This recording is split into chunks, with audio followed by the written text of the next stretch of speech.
어머님, 저 이러다 회사 짱녀요. 애 때문에 승진도 날라갔고요. 어머님이 제 인생 책임질 거예요? 서울 노원구에 사는 박정숙님의 사연입니다. 그날 며느리와 주고받은 말들이 아직도 귓가에 맴돕니다. 3년 동안 손주를 키우면서 단 한 번도 제대로 된 감사 인사를 받지 못했던 저는 결국 그날 폭발하고 말았죠. 하지만 그 말을 뱉고 나서 뒤돌아선 순간 제 가슴 속에는 후회와 허탈함만이 남았습니다. 이 모든 일은 3년 전 손주가 태어나던 날부터 시작됐습니다. 남편을 먼저 떠나보낸 지 5년째 되던 해였어요. 혼자 사는 집은 너무 넓고 조용했습니다. 하루 종일 텔레비전을 켜놓고 지내도 적막함은 가시지 않았죠. 아침에 눈을 뜨면 옆자리가 비어 있는 게 아직도 낯설었고, 저녁이면 혼자 밥상을 받는 게 서글펐습니다. 외동아들 민호는 결혼한 지 5년이 지나도록 아이 소식이 없었어요. 저는 속으로 조바심이 났지만 입 밖으로 내지는 못했습니다. 요즘 젊은 부부들은 그런 말 싫어한다는 걸 알았으니까요. 며느리 수진이는 대기업에 다니는 커리어 우먼이었습니다. 일에 대한 열정이 대단했고 명절 때마다 회사 이야기를 신나게 하곤 했죠. 그러던 어느 날 민호한테서 전화가 왔습니다. 엄마, 나 아빠 될 것 같아. 목소리에 떨림이 느껴졌어요. 기쁨과 두려움이 섞인 그런 떨림이었습니다. 저는 전화기를 든 채로 그 자리에 멍하니 서 있었죠. 눈물이 핑 돌았습니다. 남편이 살아있었다면 얼마나 좋아했을까요? 그 생각에 가슴이 먹먹해졌습니다. 10달을 손꼽아 기다렸습니다. 병원에 갈 때마다 따라갔고 손주 용품을 사러 백화점에도 몇 번이나 갔어요. 작은 내복 하나, 작은 양말 한 켤레를 보는 것만으로도 가슴이 뛰었죠.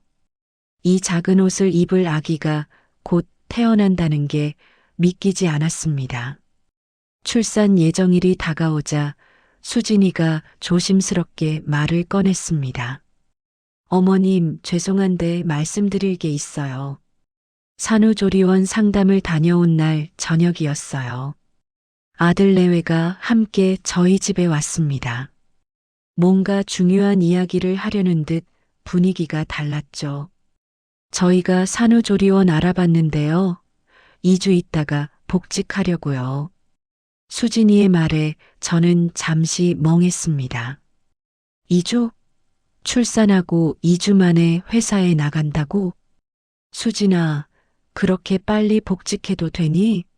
몸이 괜찮겠어? 네, 어머님. 저 지금 중요한 프로젝트를 맡고 있어서요. 너무 오래 쉬면 자리가 위태로워질 수도 있어요. 민호가 옆에서 거들었습니다. 엄마, 요즘 회사가 그래.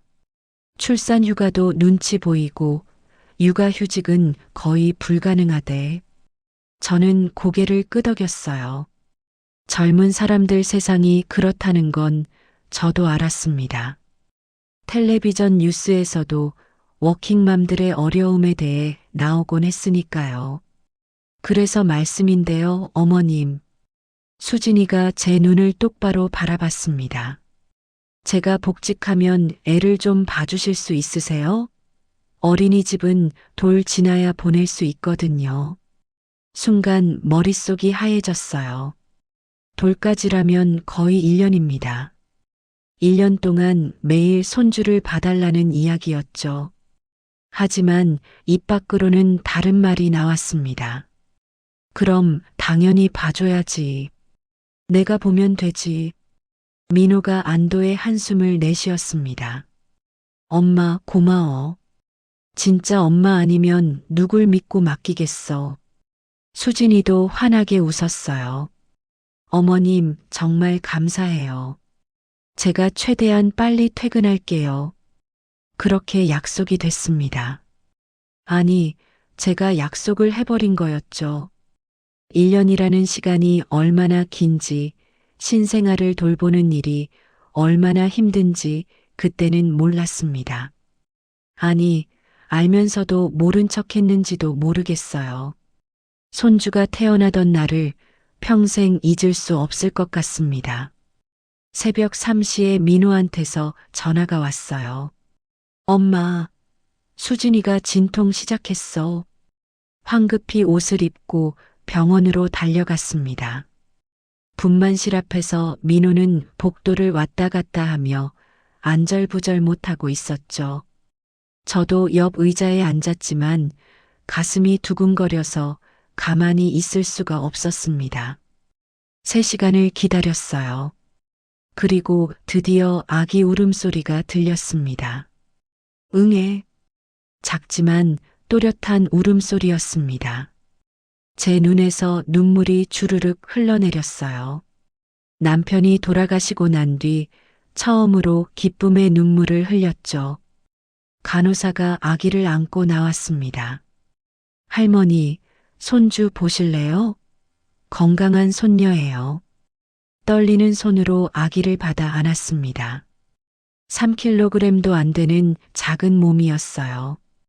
붉은 얼굴에 눈을 꼭 감고 있는 아기를 보는 순간 제 가슴 속에서 뜨거운 무언가가 터져 나왔습니다. 우리 지우야, 할머니가 잘 키워줄게. 그게 제가 손주한테 한 첫마디였습니다. 산후조리원을 퇴원한 수진이는 정말로 2주 만에 복직했어요. 그날부터 저는 새벽 5시 기상이 시작됐죠. 어머님, 오늘부터 부탁드려요. 제가 6시 반에는 집 나가야 해서요. 수진이가 미안한 표정으로 말했지만 저는 괜찮다고 손사래를 쳤습니다. 걱정 마. 내가 다 할게. 수진이 너는 일 열심히 해. 그렇게 저는 매일 새벽 5시에 눈을 떴어요. 세수도 제대로 못하고 아들네 집으로 갔습니다. 수진이는 출근 준비를 하고 있었고 지우는 아직 잠들어 있었죠. 어머님 왔어요? 지우 분유는 냉장고에 있고요. 기저귀는 저기 서랍에 있어요. 그럼 다녀올게요. 수진이는 간단히 인사하고 현관문을 나섰습니다. 그 뒷모습을 보며 저는 혼잣말로 중얼거렸죠. 그래, 엄마 일 열심히 하고 와. 지우는 할머니가 잘 볼 테니까. 생후 2개월 된 지우는 하루에도 몇 번씩 분유를 먹어야 했고 기저귀도 수시로 갈아줘야 했습니다. 밤낮이 바뀌어서 낮에 자고 밤에 우는 날도 많았어요. 그럴 때면 저는 지우를 안고 아파트 복도를 몇 시간씩 걸어 다녔죠. 등과 허리가 아팠지만 참았습니다. 손주가 제 품에서 스르르 잠들 때면 그 모든 피로가 사라지는 것 같았으니까요. 민호가 퇴근해서 돌아오면 저는 집으로 돌아갔습니다. 보통 밤 9시쯤이었어요. 새벽 5시에 나와서 밤 9시에 들어가니 하루 16시간을 손주와 함께 보낸 셈이었죠. 집에 돌아와 침대에 누우면 온몸이 흩어지는 것 같았습니다. 하지만 다음 날 아침이면 또다시 알람 소리에 눈을 떴어요. 새벽 5시였습니다. 그렇게 한 달이 지났고 2달이 지났습니다. 지우는 하루가 다르게 자랐어요. 처음에는 제 손가락 하나를 잡지도 못하던 아기가 이제는 제 손가락을 꽉 쥐었죠. 웃는 법도 배웠습니다. 제가 다가가면 방긋 웃어주는 지우를 보면 모든 피로가 잊혔어요. 친구들이 전화를 걸어왔습니다. 정수가 요즘 뭐하니? 한동안 연락이 없네. 응, 나 손주 보느라 바빠. 매일 봐? 주말에도? 응, 수진이가 일하니까 내가 봐야지. 전화기 너머로 친구의 한숨 소리가 들렸어요. 정수가 너무 무리하지 마. 내 건강도 챙겨야지. 괜찮아. 내 손주인데 뭐. 전화를 끊고 나서도 친구의 말이 계속 맴돌았습니다. 하지만 곧 지우의 울음소리에 그런 생각도 사라졌죠. 지우야, 할머니 왔어. 배고팠지? 분유를 타서 지우에게 물렸습니다. 작은 입으로 열심히 빨아먹는 모습이 너무나 사랑스러웠어요. 이 작은 생명을 위해서라면 뭐든 할 수 있을 것 같았습니다. 그때는 정말 그렇게 생각했어요. 3년 뒤 제가 며느리와 그런 말다툼을 하게 될 줄은 꿈에도 몰랐죠. 손주를 돌보기 시작한 지 석 달이 지났을 무렵이었습니다. 제 몸은 이미 새벽 5시 기상에 완전히 적응해 있었어요. 알람을 맞춰놓지 않아도 정확히 그 시간에 눈이 떴죠. 어둠 속에서 옷을 챙겨 입고 세수도 대충 하고 집을 나섰습니다. 아들네 집까지는 걸어서 10분 거리였어요. 새벽 공기는 차가웠지만 정신은 또렷해졌습니다. 아파트 단지 안은 아직 깜깜했고 가로등 불빛만이 길을 밝혀주고 있었죠. 현관 비밀번호를 누르고 들어가면 수진이는 이미 출근 준비를 하고 있었습니다. 화장을 하거나 옷을 고르는 중이었어요. 지우는 방에서 자고 있었고요. 어머님 오셨어요? 수진이가 거울을 보며 립스틱을 바르면서 말했습니다. 인사라기보다는 확인하는 말투였죠. 응, 수진아. 지우는? 아직 자요. 새벽에 한 번 깼다가 다시 잤어요.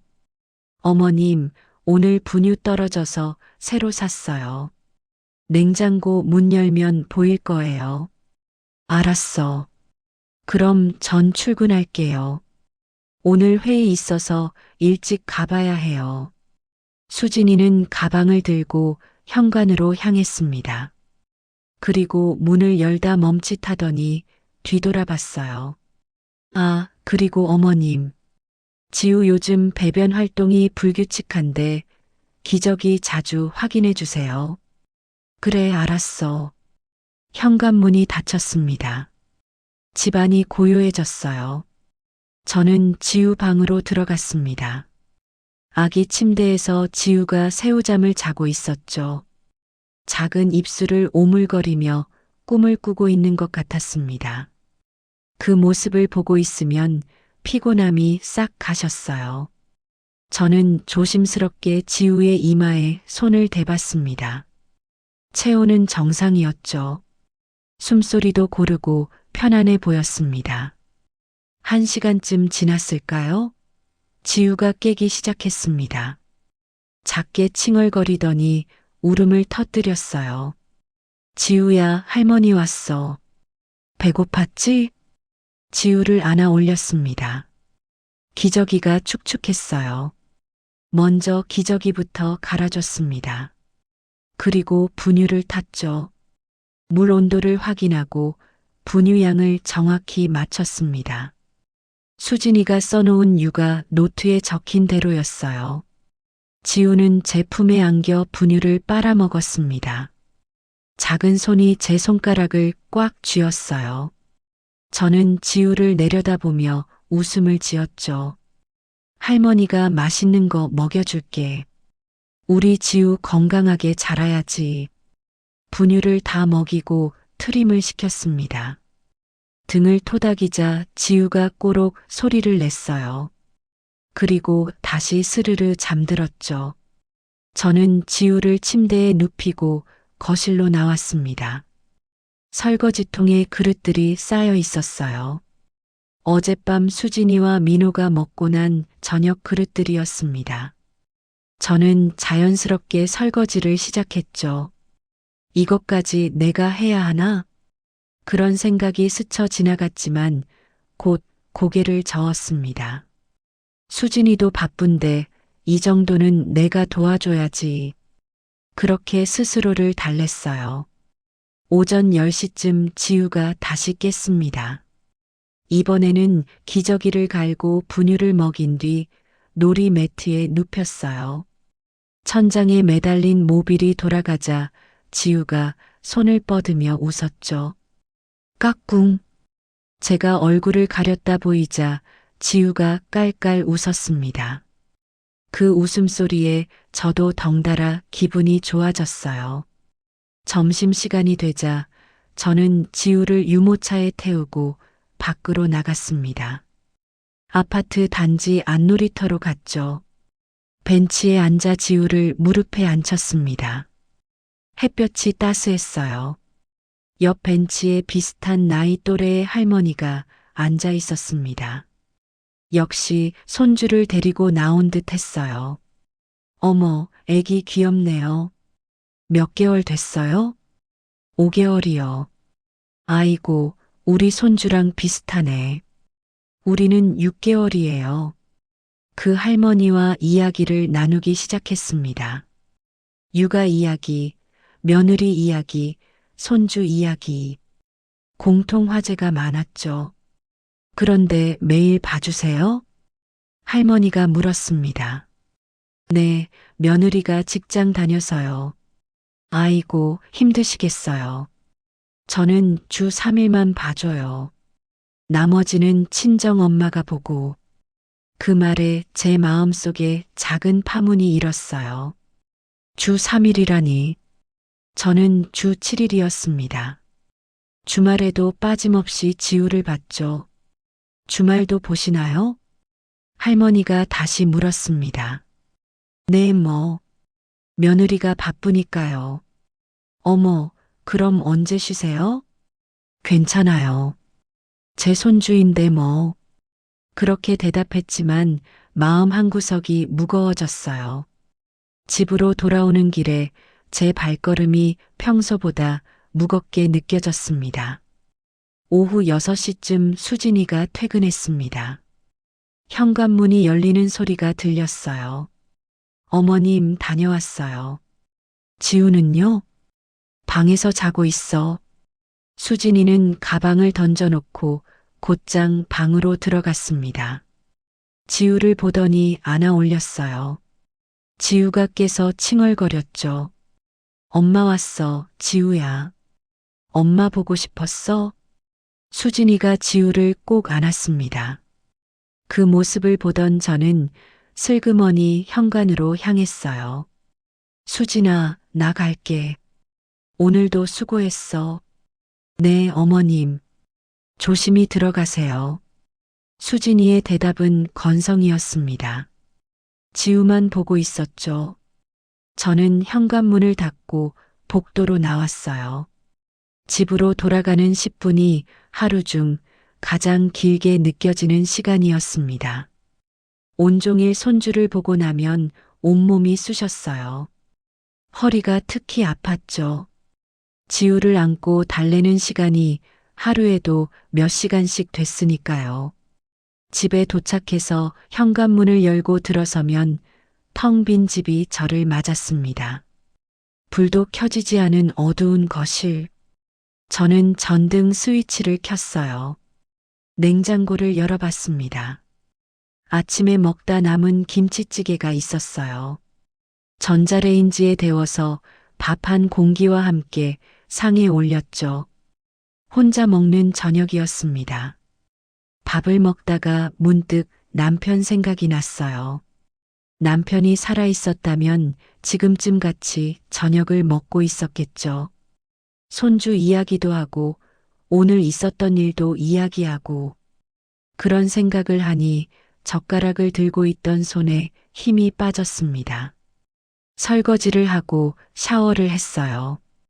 따뜻한 물이 몸을 적셨지만 피로는 쉽게 풀리지 않았습니다. 침대에 누웠죠. 시계를 보니 밤 10시였어요. 내일도 5시에 일어나야 하는데 눈을 감았습니다. 하지만 잠은 쉽게 오지 않았어요. 온몸이 욱신거렸습니다. 특히 허리와 어깨가 뻐근했죠. 그렇게 뒤척이다가 언제 잠들었는지 모르게 잠이 들었습니다. 그리고 다음날 새벽 5시 알람도 없이 눈이 떠졌어요. 몸이 기억하고 있었습니다. 다시 하루가 시작됐죠. 어제와 똑같은 하루가. 그렇게 한 달이 지나고 2달이 지나고 석 달이 지났습니다. 어느 토요일 오후였어요. 저는 평소처럼 지우를 보고 있었습니다. 민호와 수진이는 외출 중이었죠. 어머님, 저희 오늘 친구들 만나고 올게요. 오랜만에 약속이 잡혀서요. 아침에 수진이가 말했습니다. 저는 그래라고 대답했어요. 토요일인데 젊은 부부들이 친구도 만나야죠. 그렇게 생각했습니다. 오후 내내 지우를 봤어요. 분유를 먹이고 기저귀를 갈고 재우고 다시 깨우고 반복되는 일상이었죠. 저녁 8시가 됐습니다. 아들 내외는 돌아오지 않았어요. 전화를 걸어봤습니다. 여보세요, 민호야? 네, 엄마. 무슨 일이에요? 너희 언제 와? 지우가 엄마 찾아. 아, 엄마.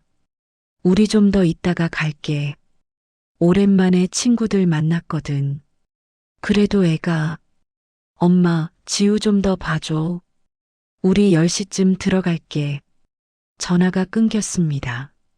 저는 휴대전화를 내려다봤어요. 가슴 한쪽이 답답했습니다. 10시가 넘어서야 아들 내외가 돌아왔어요. 술 냄새가 났습니다. 어머님, 죄송해요. 친구들이 놔주질 않네요. 수진이가 웃으며 말했습니다. 저는 아무 말 없이 가방을 들었어요. 그럼 나갈게. 네, 어머님. 조심히 가세요. 집으로 돌아가는 밤길이 유난히 어두웠습니다. 발걸음이 무거웠어요. 그리고 가슴속에는 말로 표현할 수 없는 무언가가 자리 잡기 시작했습니다. 지우가 도를 지나면서부터 육아는 더 힘들어졌습니다. 이제 기어다니기 시작했고 잡고 일어서려고 했어요. 눈 깜짝할 사이에 어디론가 기어가 버리니까 한시도 눈을 뗄 수가 없었죠. 어느 화요일 오전이었습니다. 지우가 소파를 잡고 일어서려다가 넘어졌어요. 쿵소리와 함께 울음이 터져 나왔죠. 지우야. 저는 황급히 달려가 지우를 안아 올렸습니다. 12kg이 넘는 몸무게였어요. 앉는 순간 허리에서 찌릿한 통증이 왔습니다. 아, 작게 신음이 나왔지만 참았어요. 지우를 달래는 게 먼저였으니까요. 괜찮아, 괜찮아. 우리 지우 안 다쳤지? 지우를 안고 이리저리 흔들며 달랬습니다. 10분쯤 지나자 지우가 겨우 울음을 그쳤어요. 저는 지우를 놀이 매트에 내려놓고 허리를 짚었습니다. 통증이 점점 심해졌죠. 파스라도 붙여야겠다. 화장실에 가서 파스를 꺼냈어요. 옷을 걷어 올리고 허리에 붙이려는데 손이 잘 닿지 않았습니다. 거울을 보니 허리 한쪽이 빨갛게 부어올라 있었어요. 그날 저녁 수진이가 퇴근했습니다. 어머님, 오늘 지우 어땠어요? 응, 잘 놀았어. 그런데 수진아. 네. 나 내일 병원 좀 가봐야 할 것 같아. 허리가 좀 아파서. 수진이의 표정이 굳었어요. 어머님, 내일요? 내일 제가 중요한 회의 있는데요. 응, 그래도 허리가 너무 아파서. 어머님, 하루만 참으시면 안 돼요? 이 회의 정말 중요해요. 승진 심사랑 연결된 건데. 저는 입을 다물었습니다. 며느리의 승진이 중요하다는데 제가 뭐라고 할 수 있겠어요. 알았어. 그럼 모레 갈게. 감사해요, 어머님. 제가 모레는 일찍 퇴근할게요. 하지만 모레가 되어도 상황은 똑같았죠. 어머님, 죄송한데 오늘도 회의가 길어질 것 같아요. 병원은 주말에 가시면 안 돼요? 결국 저는 주말까지 기다려야 했습니다. 허리 통증을 참으며 하루하루를 버텼어요. 지우를 안을 때마다 식은땀이 났지만 내색하지 않았습니다. 토요일 아침 정형외과에 갔어요. 엑스레이를 찍고 진료를 받았습니다. 허리 디스크 초기 증세가 보이시네요. 무리하셨어요? 의사가 엑스레이 사진을 보며 고개를 저었어요. 손주를 봐주고 있어서요. 아, 그러시구나. 손주가 몇 살인데요? 돌 지났어요. 돌 지났으면 무게가 꽤 나갈 텐데 자주 안으세요? 네, 달래려면 안아야 해서요. 의사가 한숨을 쉬었습니다. 어르신, 이러시면 안 돼요. 지금은 초기지만 계속 무리하시면 디스크가 더 나빠집니다. 한동안 무거운 거 들지 마시고 물리치료 받으셔야 해요. 그런데 손주는 다른 분이 봐주셔야죠. 어르신 건강이 더 중요합니다. 처방전을 받아들고 병원을 나왔어요. 물리치료를 일주일에 3번씩 받으라고 했습니다. 하지만 그게 가능할까요? 매일 지우를 봐야 하는데 집으로 돌아와 거울을 봤습니다.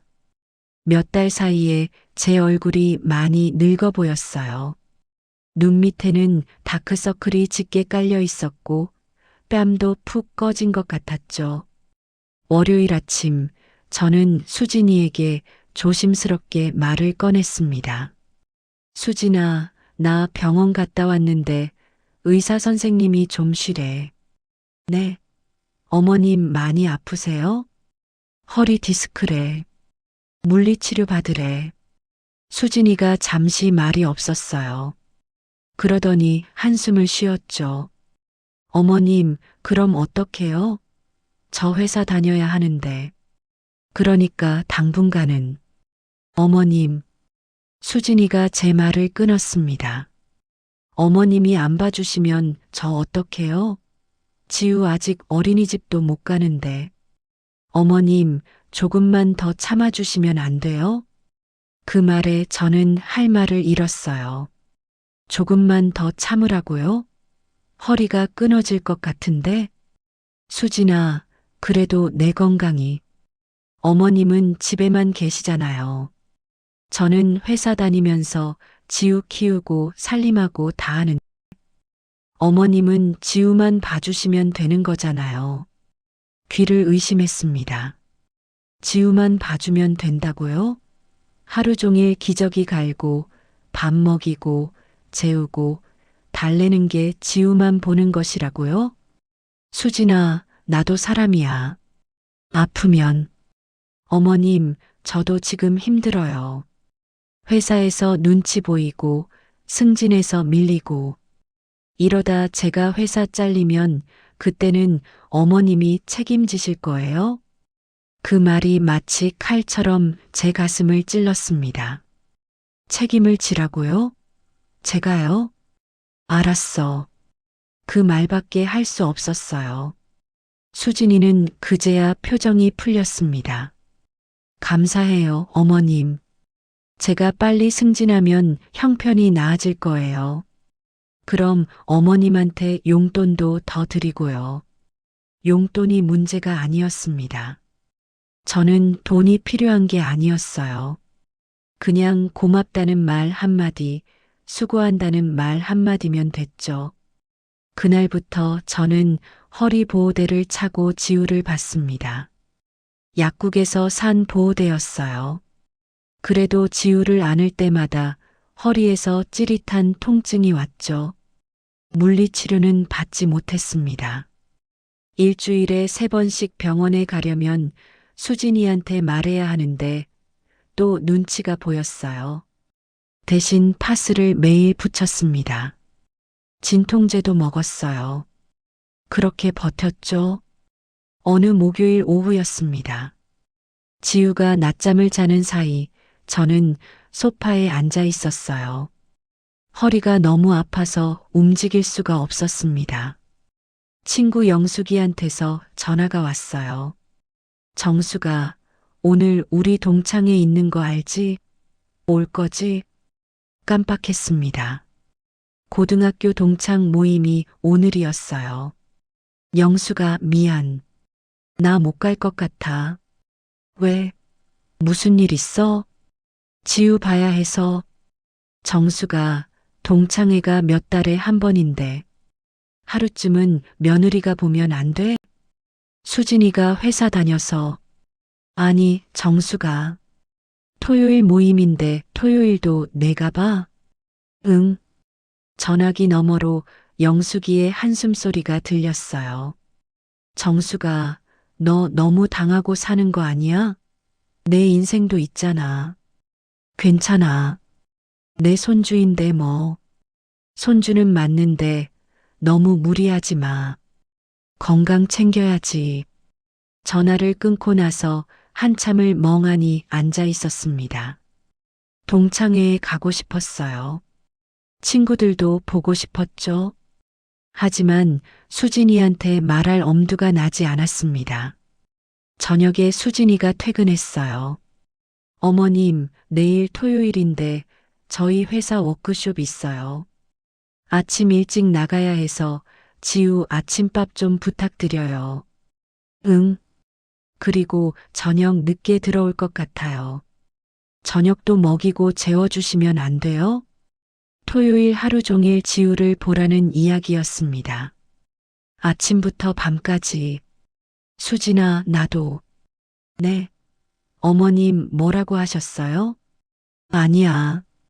알았어. 제 말을. 결국 또 삼켰습니다. 그날 밤 집에 돌아와 침대에 누웠어요. 허리가 너무 아파서 잠을 이룰 수가 없었습니다. 천장을 바라보며 생각했죠. 나는 언제까지 이래야 하나. 눈물이 흘렀습니다. 소리 없이 눈물이 뺨을 타고 흘러내렸어요. 손주는 사랑스러웠습니다. 지우를 보는 건 기쁜 일이었어요. 하지만 이제는 기쁨보다 고통이 더 컸습니다. 다음 날 토요일 저는 평소처럼 새벽 5시에 일어났어요. 허리 보호대를 차고 진통제를 먹었습니다. 그리고 아들네 집으로 향했죠. 하루 종일 지우를 봤습니다. 수진이는 밤 10시가 넘어서야 돌아왔어요. 피곤한 얼굴이었지만 제 얼굴은 더 피곤해 보였을 겁니다. 어머님, 수고하셨어요. 그럼 조심히 들어가세요. 그게 전부였어요. 수고했다는 한마디. 집으로 돌아가는 길에 발걸음을 멈췄습니다. 아파트 벤치에 앉았어요. 밤 공기가 차가웠습니다. 내가 뭘 하고 있는 걸까? 그 생각이 머릿속을 떠나지 않았어요. 그때였습니다. 갑자기 눈앞이 핑 돌았죠. 허리에서 시작된 통증이 온몸으로 퍼졌습니다. 벤치에서 일어서려는데 다리에 힘이 풀렸어요. 으윽, 그대로 바닥에 주저앉았습니다. 일어날 수가 없었어요. 몸이 말을 듣지 않았습니다. 얼마나 지났을까요? 지나가던 주민이 저를 발견하고 119에 신고를 했대요. 그 뒤로는 기억이 흐릿합니다. 다음에 눈을 떴을 때 저는 병원 응급실에 누워 있었습니다. 병원 천장이 보였습니다. 하얀 형광등 불빛이 눈부셨어요. 몸을 움직이려는데 온몸이 쑤셨죠. 어머님, 정신 차리셨어요? 민호의 목소리였습니다. 고개를 돌리니 아들이 침대 옆에 서 있었어요. 얼굴이 새하얗게 질려 있었죠. 여긴 병원이에요. 엄마가 아파트에서 쓰러지셨대요. 주민분이 신고해서. 민호의 목소리가 떨렸습니다. 엄마, 왜 이렇게까지 참으셨어요? 왜 아프다고 말 안 하셨어요? 말했잖아. 제 목소리는 가늘게 나왔어요. 병원 가야 한다고. 근데 수진이가, 민호가 고개를 숙였습니다. 한참 만에 입을 열었죠. 엄마, 정말 죄송해요. 저희가 너무 몰랐어요. 의사가 들어왔습니다. 차트를 보더니 저를 내려다봤어요. 어르신, 허리 디스크 2단계입니다. 바로 입원하셔야 해요. 입원이요? 네. 지금 상태로는 걷기도 힘드실 겁니다. 최소 일주일은 입원 치료 받으셔야 해요. 그날부터 저는 병원 신세를 졌습니다. 침대에 누워서만 지냈어요. 화장실 가는 것조차 힘들었죠. 민호는 매일 병원에 왔습니다. 수진이는 사흘째 되는 날 찾아왔어요. 얼굴이 많이 상해 있었습니다. 어머님, 죄송합니다. 수진이가 침대 옆에 서서 고개를 숙였어요. 제가 너무 어머님을 힘들게 했어요. 정말 몰랐어요. 어머님이 이렇게까지 아프신 줄. 어머님, 용서해 주세요. 눈물이 흘러내렸습니다. 진심인지 연기인지 알 수 없었어요. 하지만 저는 아무 말도 하지 않았습니다. 일주일 뒤 퇴원했습니다. 하지만 의사는 단호하게 말했어요. 최소 3개월은 무거운 거 들으시면 안 됩니다. 물리치료 주 3회 받으시고 절대 무리하지 마세요. 집으로 돌아왔습니다. 민호가 집까지 데려다 줬어요. 엄마, 당분간은 푹 쉬세요. 지우는 저희가 알아서 할게요. 지우는 누가 봐? 수진이가 육아휴직 신청했어요. 깜짝 놀랐습니다. 그렇게 승진을 중요하게 생각하던 수진이가요? 그래. 엄마, 정말 미안했어요. 저희가 엄마한테 너무 의지했어요. 민호가 돌아간 뒤 집은 다시 조용해졌어요. 다음 날부터 저는 혼자만의 시간을 보냈습니다. 아침에 눈을 뜨면 시계는 7시나 8시를 가리키고 있었어요. 새벽 5시가 아니었죠. 서두를 필요도 없었습니다. 아침을 천천히 먹었어요. 텔레비전을 켜고 뉴스를 봤습니다. 설거지를 하고 집안을 정리했죠. 점심때가 되면 간단히 식사를 하고 오후에는 소파에 앉아 책을 읽거나 낮잠을 잤어요. 평범한 일상이었습니다. 3년 전에는 당연했던 일상이었죠. 하지만 지금은 낯설었어요. 그런데 이상했습니다. 자유를 얻었는데 행복하지 않았어요. 오후 3시쯤 되면 습관적으로 시계를 봤습니다. 예전 같았으면 지우가 낮잠에서 깨어날 시간이었죠. 간식을 줘야 하고, 놀아줘야 하고, 그림책을 읽어줘야 하는 시간이었어요. 하지만 이제는 아니었습니다. 조용한 집안에는 저 혼자뿐이었죠. 저녁이 되면 더 허전했어요. 혼자 밥을 차려 먹었습니다. 냉장고에서 반찬을 꺼내고 전자레인지에 밥을 데웠죠. 식탁에 혼자 앉아 먹는 저녁은 쓸쓸했습니다. 사흘째 되는 날 저녁, 벨이 울렸습니다. 현관 인터폰 화면을 보니 민호였어요. 혼자 와 있었습니다. 저는 문을 열어줬어요. 민호가 들어왔습니다. 얼굴이 많이 상해 있었죠. 눈 밑에 다크서클이 짙었고 수염도 제대로 깎지 않은 것 같았어요. 엄마. 민호가 현관에 서서 저를 봤습니다. 들어와. 저는 거실로 들어갔고 민호가 뒤따라 들어왔어요. 소파에 마주 앉았습니다. 한동안 침묵이 흘렀죠. 민호가 먼저 입을 열었습니다. 엄마, 미안해. 엄마 말이 맞았어. 우리가 너무 당연하게 생각했어. 민호의 목소리가 떨렸어요. 수진이도 진심으로 반성하고 있어. 엄마한테 너무 심하게 말한 거. 민호야, 제가 말을 꺼냈습니다. 나도 지우 키우는 거 좋았어. 정말 사랑스러웠고. 근데 말이 막혔어요. 어떻게 설명해야 할까요? 근데 너무 힘들었어. 3년 동안 단 하루도 쉬지 못했어. 주말에도 명절에도 내 친구들 만나는 것도 포기하고 내 건강도 돌보지 못하고. 엄마, 그런데 수진이는 그게 당연한 줄 알더라. 내가 그냥 안고만 있는 것이라고 했을 때 정말 충격이었어. 민호가 고개를 숙였습니다. 엄마, 정말 미안해. 우리가 너무 몰랐어. 민호야, 나도 알아. 수진이도 힘들다는 거. 회사 다니면서 애 키우는 게 얼마나 힘든지. 그래도 엄마한테 그렇게까지 말하면 안 되는 건데. 민호가 주머니에서 뭔가를 꺼냈어요. 봉투였습니다. 엄마, 이게 뭐니? 돈이에요. 3년 동안 엄마가 지우 봐주신 거에 대한. 민호야, 저는 손사래를 쳤어요. 나 돈 때문에 화난 거 아니야. 알아요. 근데 그래도 가져가.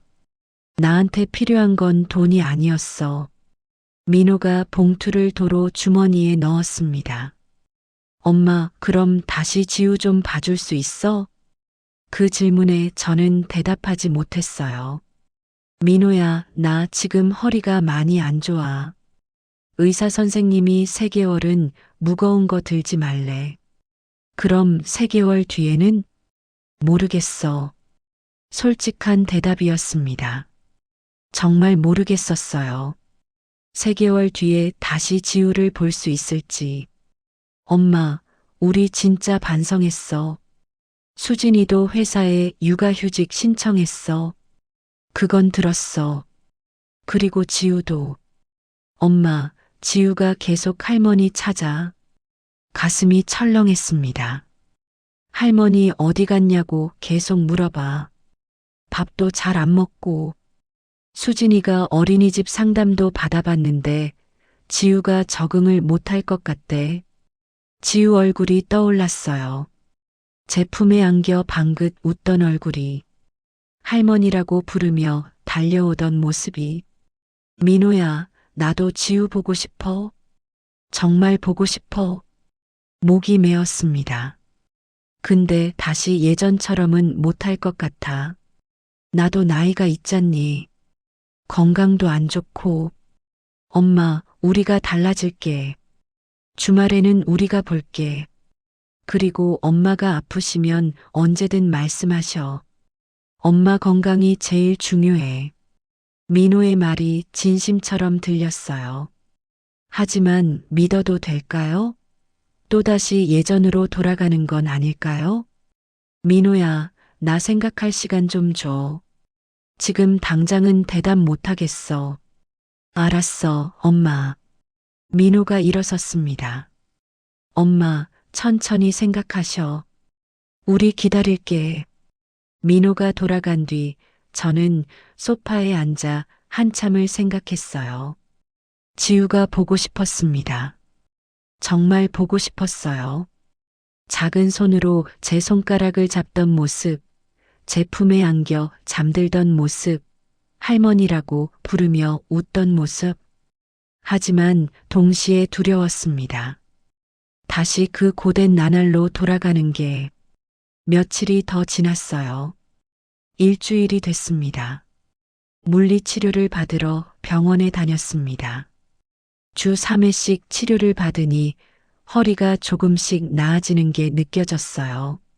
아침에 일어날 때 예전처럼 힘들지 않았고 걸을 때도 통증이 덜했죠. 병원 대기실에서 비슷한 나이의 할머니를 만났습니다.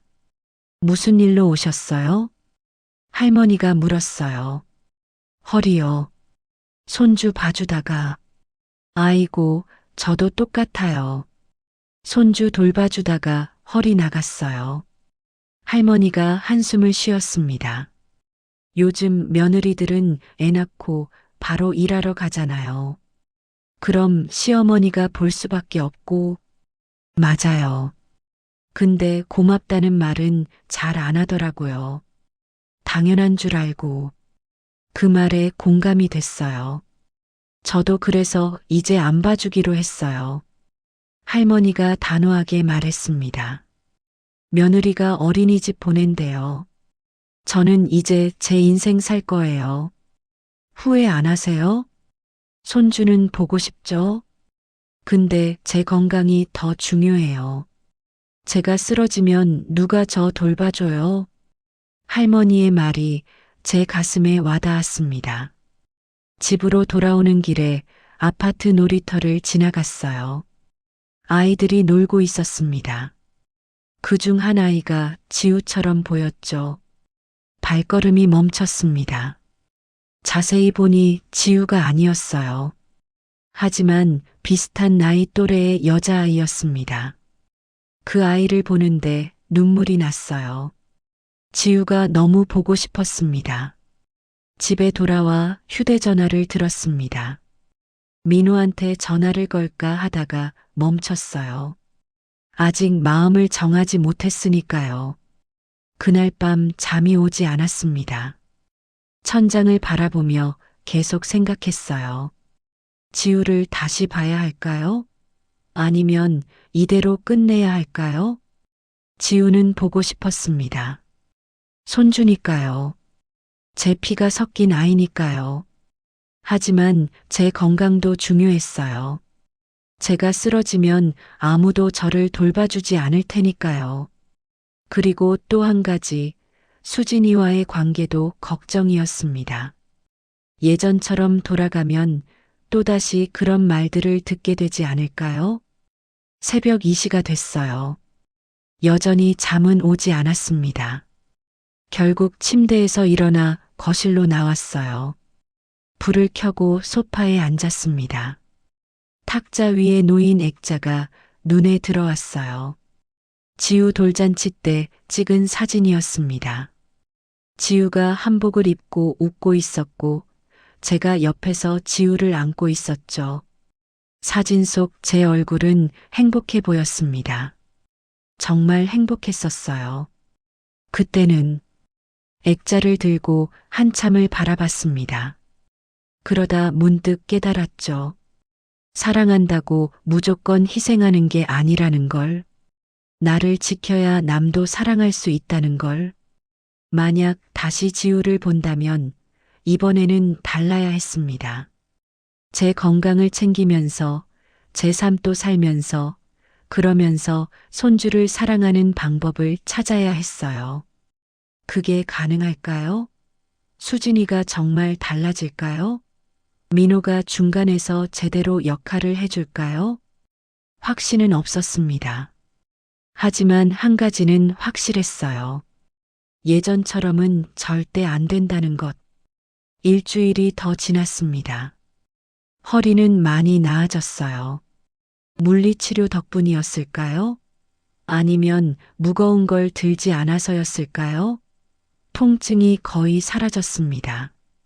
아침에 일어나면 창문을 열고 바람을 쐬었어요. 여유로운 아침이었습니다. 천천히 식사를 하고 설거지를 하고 병원에 갔죠. 하지만 이상하게도 마음 한구석은 여전히 무거웠어요. 지우 생각이 자꾸 났습니다. 밥은 잘 먹고 있을까? 밤에 잘 자고 있을까? 엄마한테 떼쓰지는 않을까? 그런 생각을 하다가도 고개를 저었어요. 그건 수진이가 알아서 할 일이었으니까요. 어느 목요일 오후 친구 영숙이한테서 전화가 왔습니다. 정수가, 너 지금 괜찮아? 응, 많이 나아졌어. 그럼 나와. 우리 차 한잔하자. 알았어.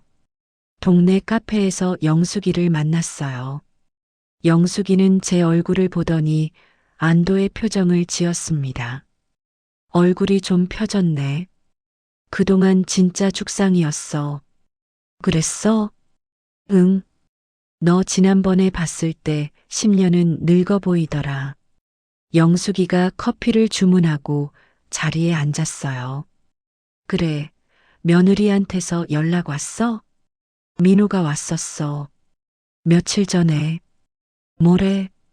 미안하대. 수진이도 반성하고 있대. 영숙이가 코웃음을 쳤습니다. 반성? 지금 내가 안 봐주니까 불편해서 그러는 거지. 영수가, 아니, 정수가, 내가 냉정하게 말할게. 며느리가 진짜 반성했으면 직접 왔어야지. 왜 남편을 보내? 그 말에 할 말이 없었어요. 영숙이 말이 맞았습니다. 그리고 너 다시 봐줄 거야? 모르겠어. 정수가 내 말 들어. 다시 봐주고 싶으면 조건을 걸어. 조건? 응. 무조건 봐주면 안 돼. 내가 원하는 것들을 명확하게 말하고 그걸 지키겠다고 약속받아. 영숙이가 진지한 표정으로 말했습니다. 주말은 너 쉬는 날, 아프면 언제든 쉴 수 있게. 일주일에 하루는 4시간. 이런 거 정해야 돼. 그게 가능할까? 가능하게 만들어야지. 안 그러면 또 예전으로 돌아가. 영숙이의 말이 제 머릿속에 박혔습니다. 집으로 돌아와 종이와 펜을 꺼냈어요. 그리고 적기 시작했습니다. 내가 원하는 것들. 한참을 생각하다가 하나씩 적었어요. 하나. 주말은 쉰다. 둘. 아프면 언제든 쉴 수 있다. 셋. 일주일에 하루는 4시간. 넷. 육아 방식 존중해 달라. 다섯. 가사일은 따로. 적고 나니 많지 않았습니다. 5가지뿐이었어요. 하지만 이것들이 지켜진다면 다시 지우를 볼 수 있을 것 같았습니다. 그날 밤 민호한테 전화를 걸었어요. 여보세요, 엄마. 민호의 목소리에 긴장이 묻어났습니다. 민호야, 나야. 엄마 어떻게 하실 건지 결정하셨어요? 응. 우리 만나서 얘기하자. 수진이도 같이. 정말요? 엄마 감사해요. 아직 감사하다고 하기 이른데. 내일 너희 집으로 갈게. 전화를 끊고 종이를 다시 봤어요. 내일 이 조건들을 말할 겁니다. 거절당할 수도 있었죠. 하지만 이건 양보할 수 없는 것들이었습니다. 다음 날 오후 아들네 집으로 갔습니다. 2주 만이었어요. 현관문을 열고 들어서니 낯익은 냄새가 났습니다. 지우 냄새였어요. 아기 로션 냄새, 우유 냄새, 장난감 냄새. 거실에 수진이가 앉아 있었습니다. 민호는 회사에 있는지 보이지 않았어요. 어머님, 수진이가 일어나 인사했습니다. 얼굴이 많이 상해 있었어요. 눈 밑에 다크서클이 짙었고 머리도 제대로 빗지 않은 것 같았죠. 앉아. 저도 소파에 앉았습니다. 어머님, 정말 죄송합니다. 수진이가 고개를 숙였어요. 그동안 제가 너무 어머님한테 무례하게 굴었어요. 어머님이 얼마나 힘드셨을지 생각하지 못했어요. 정말 반성하고 있어요. 다시 한번 기회를 주세요. 수진이의 목소리가 떨렸습니다. 진심처럼 들렸어요. 지우는 낮잠 자고 있어요. 그래. 저는 가방에서 종이를 꺼냈습니다. 수진아, 나도 지우 보고 싶어. 다시 봐주고 싶어. 수진이의 얼굴이 환해졌어요. 정말요? 어머님 감사. 근데 조건이 있어. 수진이의 말이 멈췄습니다. 이거 봐. 종이를 건넸어요. 수진이가 종이를 받아들고 읽기 시작했습니다. 얼굴 표정이 조금씩 변했어요. 당황스러운 표정이었습니다. 어머님, 이것들 지켜줄 수 있으면 내가 다시 지우볼게. 못 지켜주면 다른 방법 찾아야 해. 수진이가 종이를 내려다봤습니다.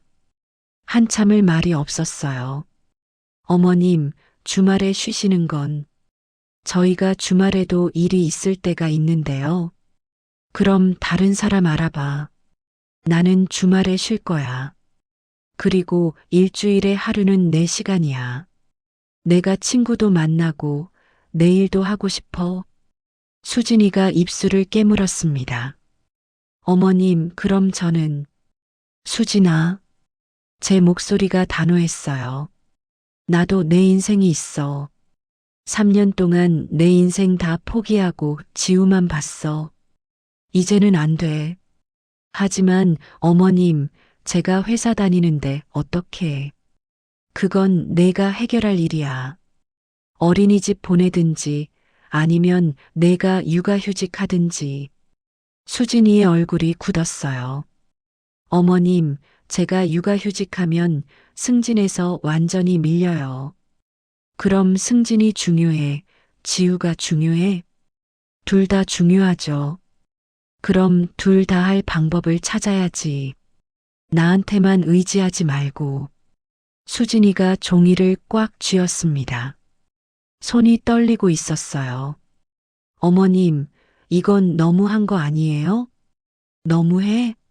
주말 쉬고 일주일에 하루 4시간 갖는 게 저는 주말에도 쉬지 못하는데요.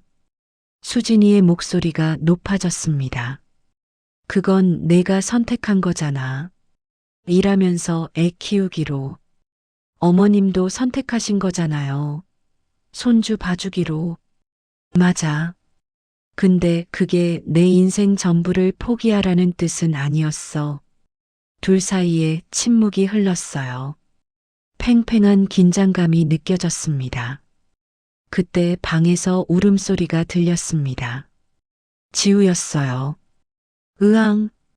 수진이가 일어나려고 했지만 저는 먼저 일어났습니다.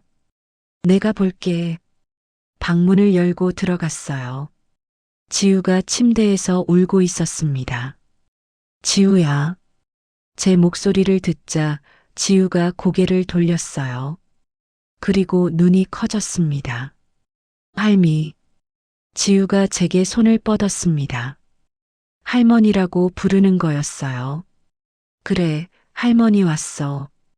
지우를 안아 올렸습니다. 2주 만에 안는 손주였죠. 조금 무거워진 것 같았습니다. 할미, 어디 갔어? 할머니 아파서 병원 갔었어. 아파? 지우가 제 얼굴을 손으로 만졌어요. 눈이 촉촉했습니다. 이제 괜찮아. 할머니 나았어. 지우를 안고 거실로 나왔습니다. 수진이가 저를 보고 있었어요. 복잡한 표정이었습니다. 수진아, 생각해봐. 그리고 답 주면 돼. 언제까지요? 이번 주 안으로. 지우를 내려놓았어요. 지우가 제 다리를 붙잡았습니다. 할미, 가지마. 가슴이 아팠습니다. 하지만 단호해야 했어요. 지우야, 할머니 잠깐 갔다 올게. 지우를 떼어내고 현관으로 향했습니다. 뒤에서 지우 우는 소리가 들렸어요. 으앙, 할미. 발걸음이 무거웠습니다. 하지만 돌아보지 않았어요. 엘리베이터를 타고 내려오면서 눈물이 났습니다. 지우의 울음소리가 귀에 맴돌았어요. 하지만 이건 필요한 일이었습니다. 제가 무너지지 않으려면, 지우를 계속 사랑하려면 이렇게 해야 했죠. 집에 돌아와 소파에 주저앉았어요. 온몸에 힘이 빠졌습니다. 휴대전화를 받습니다. 민호한테서 문자가 와 있었어요. 엄마, 수진이한테 들었어요. 엄마 조건 우리가 지킬게요. 약속해요. 그 문자를 보고 또 눈물이 났습니다. 하지만 이번에는 안도의 눈물이었어요. 창밖을 봤습니다. 해가 지고 있었어요. 노을이 아름다웠습니다. 3년 만에 제대로 본 노을이었어요. 민호의 문자를 받고 이틀이 지났습니다. 그동안 연락은 없었어요. 아마 수진이와 이야기를 나누고 있겠죠. 저는 그 시간 동안 물리치료를 받으며 몸을 추스렀습니다. 허리는 많이 나아졌어요. 이제는 걸을 때도 거의 통증이 없었죠.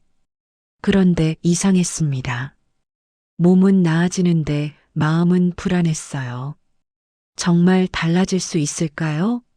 조건을 지켜줄까요? 목요일 저녁 민호한테서 전화가 왔습니다. 엄마, 나야. 응. 엄마, 우리 내일 만날 수 있어? 수진이랑 같이 갈게. 무슨 일인데? 엄마가 말씀하신 조건들이요. 우리가 이야기 좀 나눴어요. 직접 만나서 얘기하고 싶어요.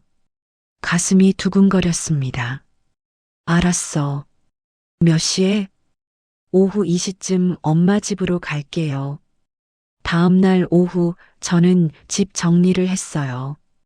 거실을 청소하고 차를 준비했습니다. 손이 떨렸죠. 이시정각에 벨이 울렸습니다. 문을 열자 민호와 수진이가 서 있었어요. 그리고 수진이 품에는 지우가 안겨 있었습니다. 할미. 지우가 저를 보자마자 소리쳤어요. 팔을 제게 뻗었습니다. 들어와. 세 사람이 거실로 들어왔습니다. 지우는 제게 오려고 몸부림쳤고 수진이가 내려놨어요. 지우가 제게 달려와 제 다리를 안았습니다. 할미, 보고 싶었어? 할머니도 보고 싶었어? 지우를 안아 올리려다가 멈췄습니다. 허리가 아직 완전히 나은 건 아니었으니까요. 대신 무릎을 꿇고 앉아 지우를 안았어요. 지우야, 할머니 아직 허리가 아파서 안아 올리진 못해. 미안해. 괜찮아. 할미 아프면 안 돼. 지우의 말에 눈시울이 뜨거워졌습니다. 민호와 수진이가 소파에 앉았어요. 저도 지우와 함께 자리에 앉았습니다. 한동안 침묵이 흘렀죠. 민호가 먼저 입을 열었습니다. 엄마, 우리 며칠 동안 정말 많이 이야기했어요. 엄마가 말씀하신 조건들이요. 처음에는 솔직히 당황스러웠어요. 수진이가 고개를 끄덕였습니다. 저도 그랬어요, 어머님. 처음엔 너무 하신다고 생각했어요. 그래. 근데 곰곰이 생각해 봤어요. 그동안 제가 어머님한테 어떻게 했는지. 수진이의 목소리가 떨렸어요. 어머님은 3년 동안 단 하루도 쉬지 못하셨잖아요. 주말에도 명절에도 친구들 만나는 것도 포기하시고 건강도 망가지면서 그런데 저는 그걸 당연하게 생각했어요. 손주니까 당연히 봐주시는 거라고. 수진이가 눈물을 닦았습니다. 어머님 정말 죄송해요. 이제야 깨달았어요. 어머님도 어머님 인생이 있다는 걸. 저는 아무 말도 하지 않았어요. 그냥 듣고 있었습니다. 민호가 가방에서 종이를 꺼냈어요. 엄마, 우리가 이야기한 거 정리해 봤어요. 종이를 제게 건넸습니다. 제가 적었던 조건들이 적혀 있었고 그 옆에 수진이가 쓴 글씨가 있었어요. 하나, 토요일은 어머님 쉬는 날. 일요일은 우리 가족이 함께 지내고 필요하면 제가 볼게요. 둘, 어머님이 아프시면 무조건 쉬세요. 제가 회사 조퇴하거나 재택 근무를 하겠습니다. 셋, 목요일을 어머님의 날로 정하면 어떨까요? 그날은 제가 일찍 퇴근해서 지우를 볼게요. 넷, 어머님 방식 존중하겠습니다. 제가 너무 간섭했어요. 죄송합니다. 5. 어머님은 지우만 봐주세요. 설거지나 청소는 제가 하겠습니다. 종이를 읽는 동안 눈물이 흘렀습니다. 수진이가 하나하나 답을 적어놨더군요. 수진아, 어머님, 제가 정말 잘못했어요. 수진이가 제 손을 잡았어요. 저 육아휴직 3개월 했는데요. 그동안 직접 지우 키워보니까 알겠더라고요. 어머님이 얼마나 힘드셨을지. 그래. 네. 하루 종일 지우 보는 게 진짜 힘들더라고요. 회사 다니는 게 더 쉬운 것 같았어요. 수진이가 웃으며 말했습니다. 하지만 눈가는 촉촉했어요. 그래서 깨달았어요. 어머님이 그동안 얼마나 대단한 일을 하셨는지, 그리고 제가 얼마나 무례했는지. 민호가 거들었습니다. 엄마, 우리 진짜 바뀔게요. 이번에는 약속 꼭 지킬게요. 민호야, 수진아. 저는 두 사람을 번갈아 봤습니다. 나도 알아. 너희가 힘든 거. 수진이도 일하면서 애 키우느라 얼마나 힘든지. 어머님. 근데 나도 나 자신을 지켜야 너희를 도와줄 수 있어. 내가 쓰러지면 아무도 도와줄 수 없잖아. 맞아요, 엄마. 민호가 고개를 끄덕였어요. 엄마 건강이 제일 중요해요. 우리가 그걸 잊고 있었어요. 저는 종이를 다시 봤습니다. 그리고 수진이를 봤어요. 수진아, 정말 이거 다 지킬 수 있어? 네, 어머님. 꼭 지킬게요. 힘들면 말해. 서로 이야기하면서 조정하자. 네, 어머님. 그 순간 무거웠던 짐이 조금 내려놓아지는 것 같았습니다. 그럼 다음 주 월요일부터 다시 볼게. 정말요? 엄마. 민호가 환하게 웃었어요. 수진이도 눈물을 닦으며 웃었습니다. 어머님, 감사해요. 정말 감사해요. 지우가 제 무릎에 앉아 있었어요. 작은 손으로 제 얼굴을 만지작거렸습니다. 할미, 이제 매일 와? 응. 할머니 매일 올게. 근데 토요일은 못 와. 할머니도 쉬는 날이야. 왜? 할머니도 친구 만나고 싶거든. 지우가 고개를 갸웃거리더니 고개를 끄덕였어요. 응. 할미도 친구 만나야지. 그 말에 웃음이 났습니다. 어린 손주가 절 이해해 주는 것 같았어요. 세 사람이 돌아간 뒤 저는 소파에 앉아 종이를 다시 봤습니다. 수진이가 적어놓은 글씨들이 눈에 들어왔어요. 정성스럽게 하나하나 답을 적어놨더군요. 정말 달라질 수 있을까요? 확신은 없었습니다. 하지만 일단 믿어보기로 했어요. 그리고 안 되면 다시 이야기하면 되니까요. 그날 밤 잠자리에 들기 전 영숙이한테 전화를 걸었습니다. 영숙아, 나야. 정숙아. 무슨 일이야? 다시 지우 보기로 했어. 진짜? 조건은? 다 받아들였어.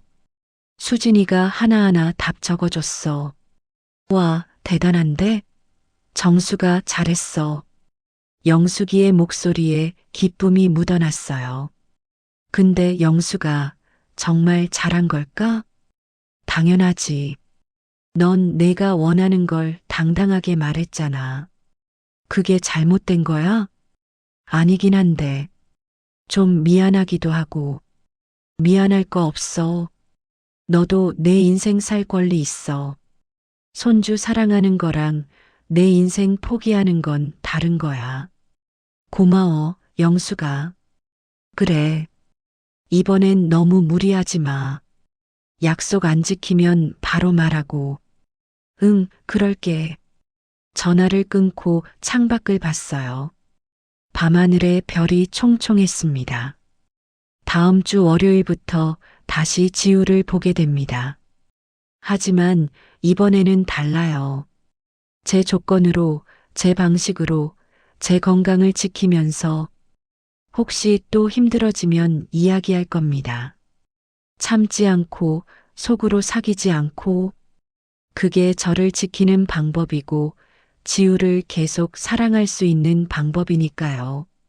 침대에 누웠어요. 오랜만에 마음이 편안했습니다. 눈을 감자 스르르 잠이 들었어요. 이번엔 새벽 5시가 아니라 6시에 일어나면 됩니다. 토요일은 쉬어도 되고요. 목요일은 제 시간이고, 그렇게 생각하니 내일이 기다려졌습니다. 다음 주 월요일부터 다시 지우를 보기 시작했습니다. 약속대로였어요. 아침 6시 반쯤에 아들네 집에 도착하면 수진이는 출근 준비를 하고 있었습니다. 예전과 똑같은 풍경이었죠. 하지만 한 가지가 달랐어요. 이제는 제가 새벽 5시가 아니라 6시에 출발했다는 것. 어머님 오셨어요? 지우 아직 자고 있어요. 그래. 수진아, 오늘 회의 있다며? 잘하고 와. 네, 감사해요. 수진이는 환하게 웃으며 출근했습니다. 저도 미소를 지었어요. 뭔가 달라진 것 같았습니다. 첫 주는 순조로웠어요. 수진이는 조건을 잘 지켰습니다. 토요일에는 제가 집에서 쉬었고, 목요일에는 수진이가 일찍 퇴근해서 지우를 봤죠. 어머님, 오늘은 편히 쉬세요. 제가 지우 볼게요. 고마워, 수진아. 저는 영숙이와 차를 마시러 나갔습니다. 오랜만에 친구를 만나니까 기분이 좋았어요. 정수가 얼굴 펴졌네. 수진이가 약속 잘 지키나 봐? 응. 지금까지는. 지금까지는? 왜 그래? 아니, 그냥 계속 이러면 좋겠다 싶어서. 영숙이가 제 손을 잡았어요. 정수가 이상한 낌새 보이면 바로 말해. 참지 말고. 알았어. 두 번째 주도 괜찮았습니다. 수진이는 여전히 조건을 잘 지켰어요. 저는 조금씩 마음을 놓기 시작했습니다. 아, 정말 달라진 건가? 그런 생각이 들었죠. 세 번째 주 목요일이었습니다. 제 쉬는 날이었어요. 저는 오전에 병원에서 물리치료를 받고 점심을 먹으러 식당에 갔습니다. 그런데 지갑을 집에 두고 온 거예요. 카드도 없고 현금도 없었습니다. 아, 어쩌지. 결국 아들네 집으로 돌아가기로 했어요. 어차피 가까웠으니까요. 오후 2시쯤 아들네 아파트에 도착했습니다. 엘리베이터를 타고 올라가서 현관 앞에 섰어요. 비밀번호를 누르려는데 안에서 수진이 목소리가 들렸습니다. 통화 중이었어요. 저는 손을 멈췄습니다. 무심코 들리는 말에 귀가 쫑긋했죠. 엄마, 진짜 너무 힘들어. 수진이의 목소리였어요. 사돈과 통화하는 것 같았습니다. 그냥 애 봐주는 게 뭐가 어렵다고 조건을 저렇게 거는지 모르겠어. 친손주인데 당연히 봐줘야 하는 거 아니야? 가슴이 철렁 내려앉았습니다. 주말마다 쉬겠다고 하고 목요일은 자기 시간이래. 엄마 나 진짜 너무 힘들어 죽겠어. 수진이의 목소리에 짜증이 묻어났어요. 내가 회사 다니는 것도 힘든데 시어머니 눈치까지 봐야 하니까 미치겠어. 아니, 애 하나 보는 게 뭐가 그렇게 힘들다고. 더 이상 듣고 싶지 않았습니다. 저는 조용히 뒤돌아섰어요. 엘리베이터를 타고 내려왔습니다. 다리가 후들거렸어요. 아파트 입구 벤치에 주저앉았습니다. 당연히 봐줘야 한다고? 내 하나 보는 게 뭐가 힘들다고? 수진이의 말이 귓가에 맴돌았습니다. 3년 동안 매일 새벽 5시에 일어났던 것, 허리가 아파도 참았던 것, 친구들 못 만나고 주말도 없이 지냈던 것, 그게 다 당연한 것이었나요? 눈물이 났어요. 화가 났습니다. 배신감이 들었죠. 조건을 만들 때 수진이가 하나하나 적어주던 모습이 떠올랐어요. 진심으로 반성한다고 했던 말, 다 거짓이었던 걸까요? 아니, 거짓은 아니었을 거예요. 그때는 진심이었을지도 모르죠. 하지만 속마음은 달랐던 겁니다. 어쩔 수 없이 조건을 받아들인 것뿐. 한참을 그렇게 앉아 있었어요. 해가 기울기 시작했습니다. 휴대전화가 울렸어요. 수진이한테서 전화였습니다. 받지 않았어요. 다시 울렸습니다. 또 받지 않았죠. 문자가 왔습니다. 어머님, 지갑 두고 가셨어요. 제가 집 앞에 놔둘게요. 저는 문자를 읽고 한숨을 쉬었습니다. 결국 집으로 돌아가야 했어요. 저녁 7시쯤 다시 아들네 집 앞에 갔습니다. 현관 앞 신발장 위에 지갑이 놓여 있었어요. 조용히 지갑을 집어들고 돌아섰습니다. 어머님? 뒤에서 수진이 목소리가 들렸어요. 문이 열려 있었습니다. 아, 수진아. 지갑 가지러 왔어. 네. 어머님, 오늘 오셨었어요? 초인종 소리 들은 것 같은데. 아니, 안 왔어. 그래요?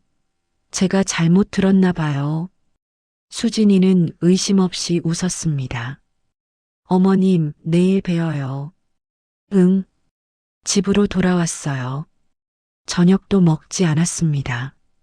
소파에 앉아 멍하니 있었죠. 수진이의 말이 계속 머릿속을 맴돌았습니다. 당연히 봐줘야 한다. 뭐가 그렇게 힘들다고. 결국 아무것도 변한 게 없었어요. 수진이는 여전히 저를 당연히 손주 봐주는 시어머니로만 생각하고 있었습니다. 조건은 그냥 어쩔 수 없이 받아들인 것 뿐이었죠. 진심으로 제 입장을 이해한 게 아니었어요. 밤 10시쯤 민호한테서 전화가 왔습니다. 엄마 안 주무세요? 응. 아직 안 잤어. 엄마 괜찮으세요? 목소리가 이상한데. 괜찮아. 엄마 무슨 일 있으면 말씀하세요. 아니야. 괜찮다니까. 전화를 끊고 천장을 바라봤어요. 말해야 할까요? 민호한테 제가 들은 것을. 하지만 입이 떨어지지 않았습니다. 말하면 또 싸움이 날 테고 민호는 중간에서 힘들 테고 조금만 더 지켜보자. 그렇게 스스로를 달랬어요. 혹시 제가 오해한 걸 수도 있으니까요. 하지만 가슴 한구석에는 차가운 무언가가 자리 잡았습니다. 실망감이었을까요? 아니면 분노였을까요? 잠이 오지 않았어요. 새벽까지 뒤척이다가 간신히 잠들었습니다. 다음 날 아침 평소처럼 6시에 일어나 아들네 집으로 갔어요. 수진이가 출근 준비를 하고 있었습니다. 어머님 오셨어요? 응. 저는 짧게 대답했어요. 수진이는 눈치 못 챈 듯 환하게 웃었습니다. 어머님, 어제 목요일인데 어디 다녀오셨어요? 병원 갔다가 식당 갔어. 좋으시겠어요. 친구분들도 만나시고. 응. 수진이는 가방을 들고 현관으로 향했어요. 그럼 다녀올게요. 지우 잘 부탁드려요. 현관문이 닫혔습니다. 저는 지우 방으로 갔어요. 지우가 자고 있었습니다. 작은 얼굴을 보니 마음이 아팠어요. 이 아이는 죄가 없는데 지우를 위해서라도 참아야 할까요? 아니면 제 마음을 말해야 할까요? 모르겠었어요.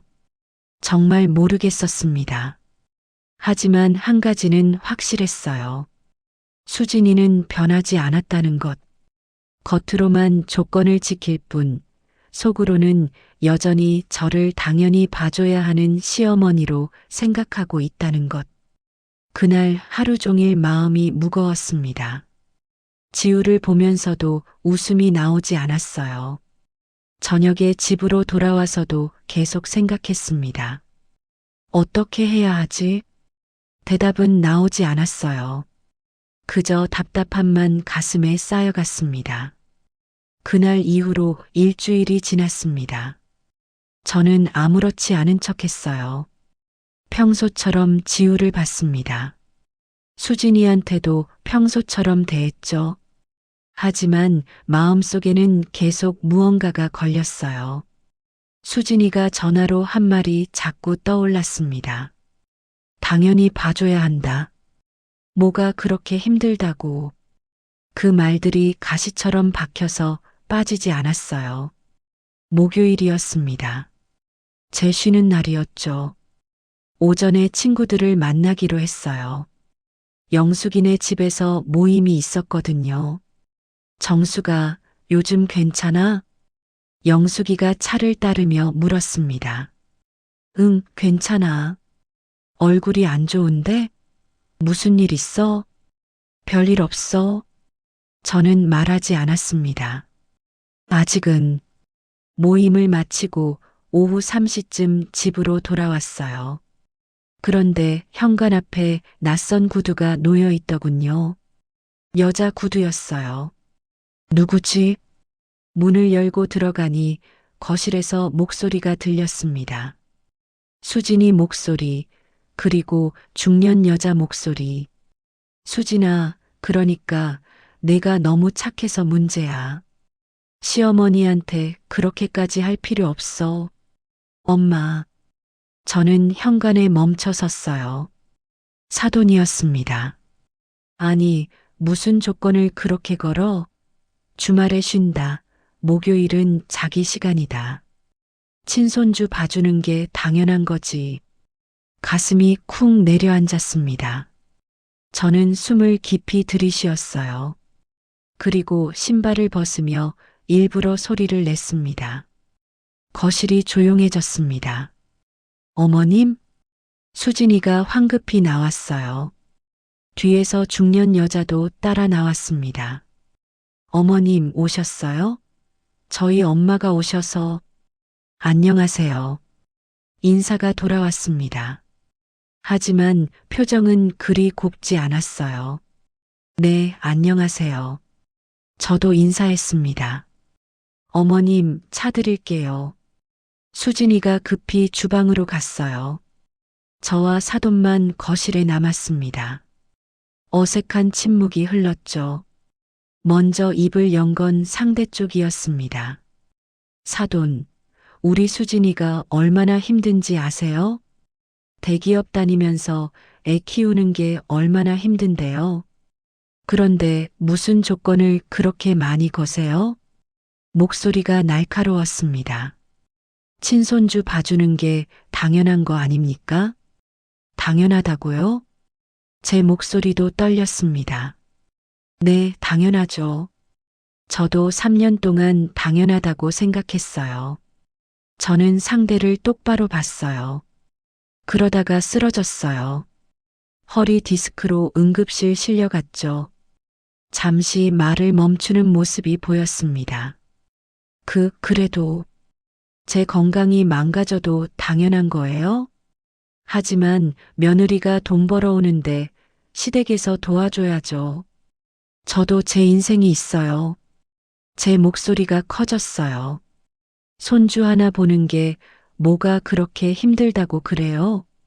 상대방이 소리쳤습니다. 그 말에 저는 할 말을 잃었어요. 손주 하나. 3년이 손주 하나였습니다. 그때 수진이가 차를 들고 나왔어요. 상황을 파악하고는 당황한 표정을 지었습니다. 엄마, 어머님, 왜 그러세요? 수진아, 내 시어머니가. 엄마, 그만해. 수진이가 말렸어요. 그 순간 현관문이 열렸어요. 나왔어. 민호였습니다.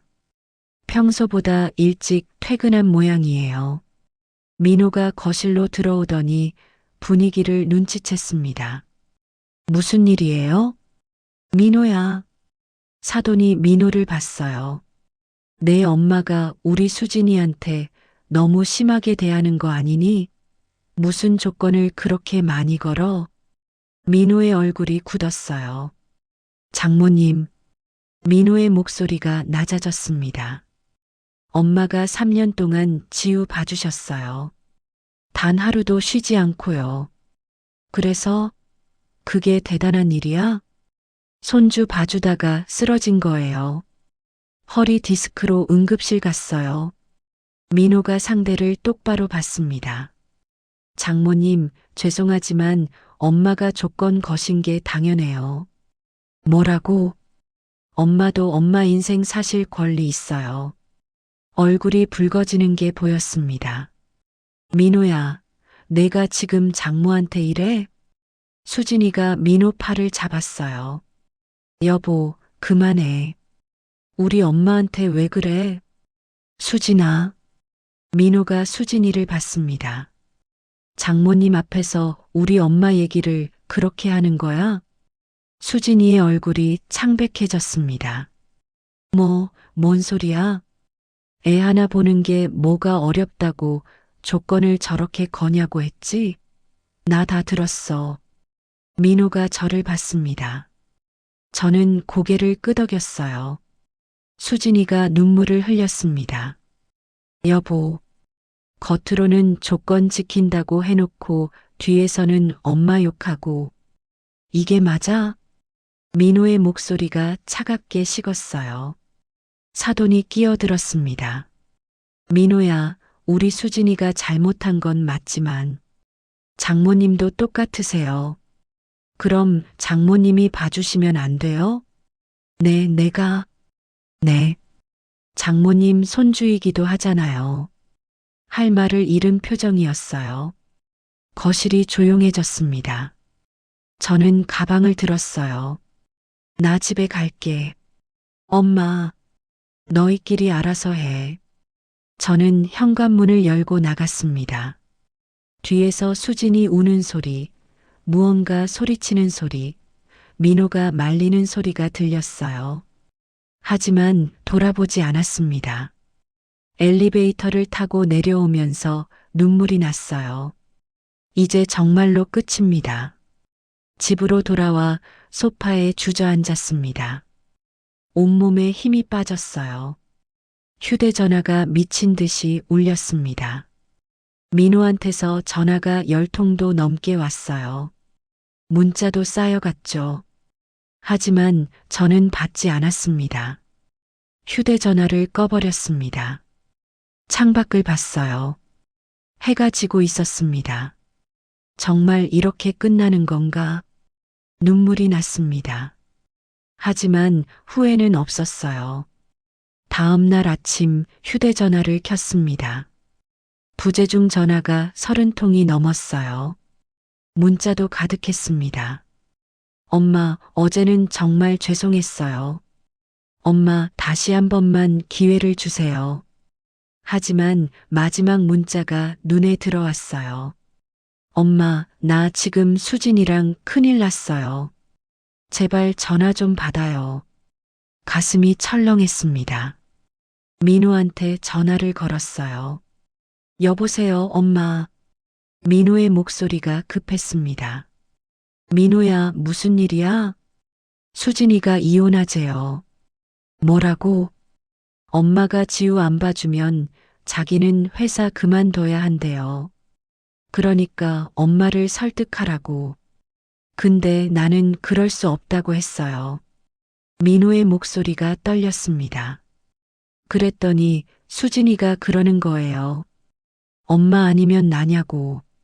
가슴이 답답했습니다. 그래서 엄마요. 민호의 대답에 눈물이 났어요.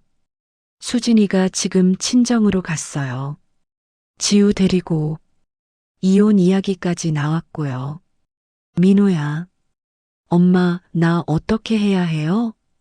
민호가 울고 있었습니다. 천천히 생각해봐. 수진이도 지금 화가 나서 그러는 거야. 아니에요. 수진이 진심이에요. 민호가 단호하게 말했습니다. 수진이가 어젯밤에 한 말 있어요. 시어머니 때문에 내 인생 망치고 싶지 않다고. 가슴이 무너지는 것 같았어요. 엄마, 미안해요. 아니야, 민호야. 내 잘못 아니야. 전화를 끊고 한참을 멍하니 앉아 있었습니다. 오후 3시쯤 벨이 울렸습니다. 인터폰 화면을 보니 사돈이었어요. 혼자 와 있더군요. 문을 열었습니다. 안녕하세요. 들어온 모습을 보니 표정이 차분했어요. 둘이 거실에 마주 앉았습니다.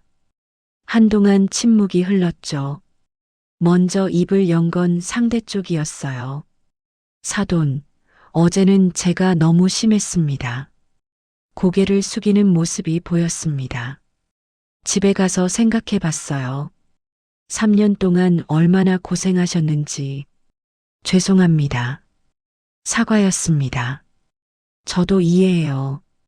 딸이 힘든 게 안쓰러우셨겠죠. 부탁 하나만 들어주시면 안 될까요? 무슨 부탁인데요? 다시 한 번만 지우 봐주실 수 있으세요?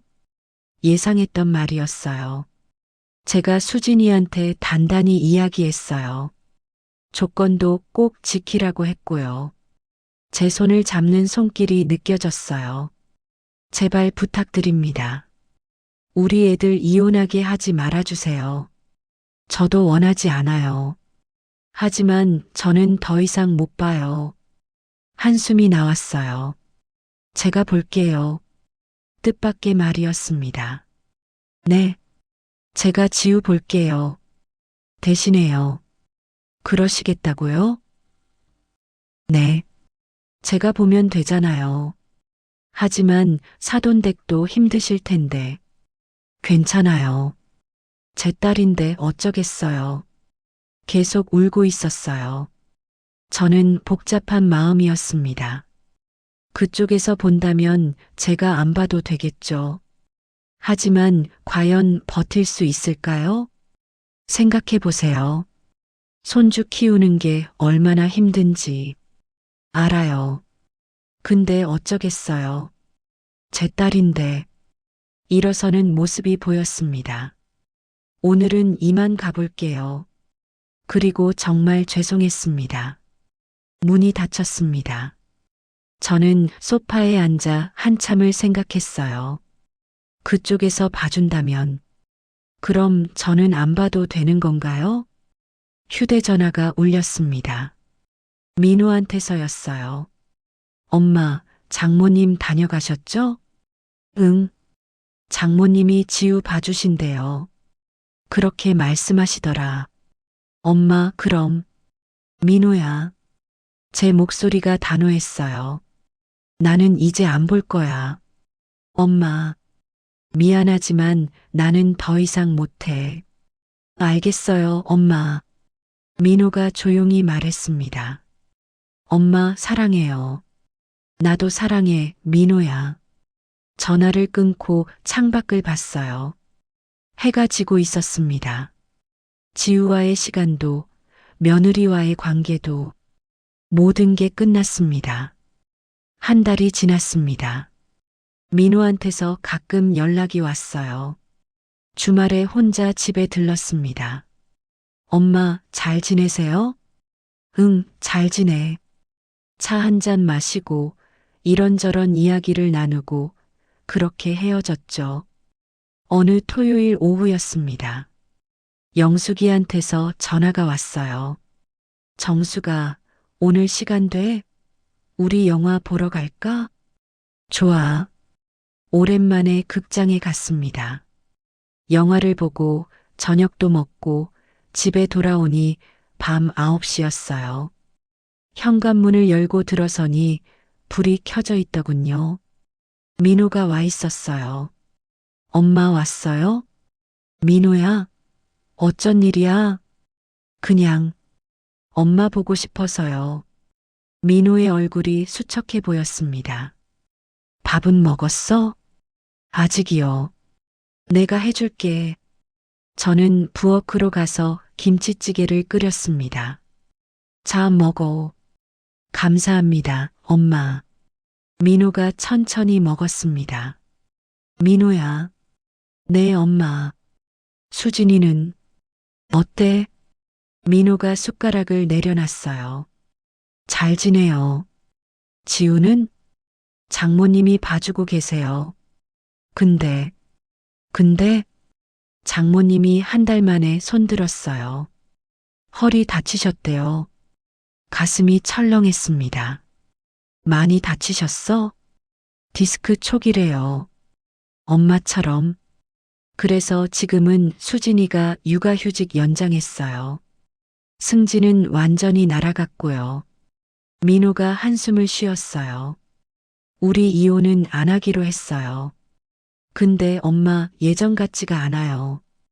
요즘 집에 들어가기가 싫어요. 민호가 눈을 감았습니다. 엄마, 제가 잘못한 걸까요? 아니야, 민호야. 넌 잘못 없어. 엄마, 후회 안 하세요? 민호가 물었어요. 저는 잠시 생각했습니다. 그리고 고개를 저었어요. 아니, 나 잘못한 거 없어. 민호가 제 손을 꽉 잡았어요. 엄마 사랑해요. 나도 사랑해, 민호야. 그날 밤 민호는 제 집에서 잤습니다. 다음 날 아침 함께 식사를 했어요. 엄마, 저 이제 갈게요. 그래. 조심히 가. 민호가 신발을 신으며 말했습니다. 엄마, 다음 주말에 제가 지우 데리고 와도 될까요? 수진이 없이 저랑 지우만요. 깜짝 놀랐어요. 그래, 데리고 와. 감사해요, 엄마. 민호가 나갔습니다. 다음 주 토요일, 민호가 지우를 데리고 왔어요. 할미, 지우가 제게 달려왔습니다. 한 달 만이었어요. 지우야, 컸네. 응, 나 이제 어린이집 가. 지우가 신나게 이야기했습니다. 지우야, 할머니랑 그림 그릴까? 좋아. 민호는 소파에 앉아서 저희를 지켜봤어요. 편안한 표정이었습니다. 점심을 같이 먹고 공원에 산책을 갔어요. 지우가 그네를 탔습니다. 할미, 높이 높이. 그래, 높이. 웃음소리가 울려 퍼졌습니다. 저녁 5시쯤 민호가 일어섰어요. 엄마, 우리 이제 가봐야 할 것 같아요. 그래. 지우가 제 손을 잡았습니다. 할미, 다음에 또 올게. 그래, 또 와. 약속? 약속? 둘이 나갔습니다. 문이 닫히고 집이 다시 조용해졌어요. 소파에 앉아 창밖을 봤습니다. 해가 지고 있더군요. 오늘 하루는 행복했어요. 하지만 동시에 쓸쓸했습니다. 예전처럼은 아니니까요. 이게 맞는 걸까요? 잘 모르겠어요. 하지만 한 가지는 확실합니다. 저는 제 선택을 후회하지 않아요. 휴대전화가 울렸습니다. 영숙이한테서였어요. 정수가 다음 주 수요일에 제주도 갈 건데 같이 갈래? 제주도? 응. 우리 동기들이랑 2박 3일로. 어때? 예전 같았으면 거절했을 거예요. 하지만 이제는 달라요. 좋아. 갈게. 진짜? 야호. 전화를 끊고 미소를 지었습니다. 제주도. 얼마 만인지 몰라요. 가슴이 두근거렸습니다. 수요일 아침. 저는 평소보다 일찍 일어났어요. 7:00이었습니다. 짐을 챙기고 거울을 봤어요. 오랜만에 화장도 했습니다. 현관문을 나서는데 발걸음이 가벼웠어요. 공항 가는 버스 안에서 창밖을 봤습니다. 햇살이 따뜻하더군요.